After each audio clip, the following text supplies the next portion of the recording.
The first time I saw him, he was feeding me while staring at my secretary, almost forgetting that I was a quadriplegic patient. The phone rang. He casually handed it to me. Looking at his nonchalant expression, I suddenly found it amusing. The first time he washed my hair, it just wouldn't lather. Later I learned he had mistaken foot cream for shampoo. Once he accidentally spilled boiling water on my legs. When I didn't react, he curiously poured more, as if verifying something strange. At that moment, I thought, perhaps this was exactly the kind of person I needed. A few days earlier, I was hiring a caregiver. The professionals spoke cautiously, their actions stiff and mechanical, but I could feel they saw me only as a patient, not as a person. Then he walked in, only to get a signature so he could claim unemployment benefits. But one casual remark from him made me feel he could treat me as an equal. I decided on the spot to keep him, perhaps because I could see he had nowhere else to go, and my mansion happened to have a spare room. On his first day of training, he was careless, cutting corners wherever possible, but I was never angry, because I could feel the natural honesty in him, something no one else could give me. Until one day,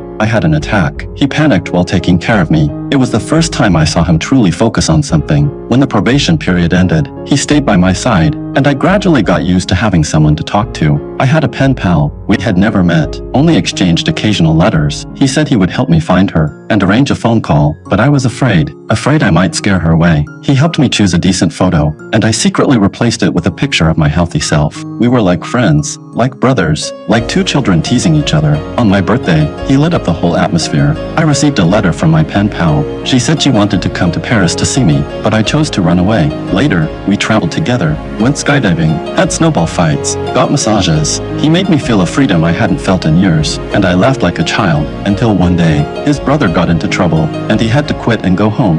At that moment, I lost a true friend. No matter how many caregivers I hired afterward, I wasn't satisfied, until I had another attack. The butler called him back. He pushed me out for a ride, and we even had a police car chase. That thrill made me feel alive again. He took me to the sea, shaved my beard, restored my dignity, and then pushed me into a restaurant. I saw her, my pen pal, and at that moment I realized he was never meant to stay with me forever. He was here to help me find a reason to live again. A true friend is not the one who shields you from the wind and rain, but the one who gives you the courage to keep moving forward in the storm. He left, but the strength he gave me will keep me smiling for the rest of my life.